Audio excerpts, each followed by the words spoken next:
Kahon nakatakdang ballot printing ng COMELEC sana ngayong araw ho yun. Na-delay na naman daw. Bakit kaya? Brigada Sheila Matibag, i-brigada mo. Brigada Live Report. Hindi na naman matutuloy ng Commission on Elections o COMELEC ang pag-iimprenta ng mga balota ngayong araw. Ito ay matapos bawiin ni Francis Leo Marcos ang kanyang kandidatura sa pagkasenador.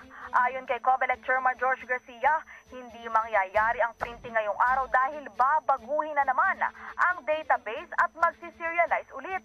Aniya, masalimuot na proseso ito dahil automated ang halalan kung saan pati ang pag-iimprenta ng balota ay dapat tumugma sa sistema at kailangan din baguhin ang consolidation and canvassing system.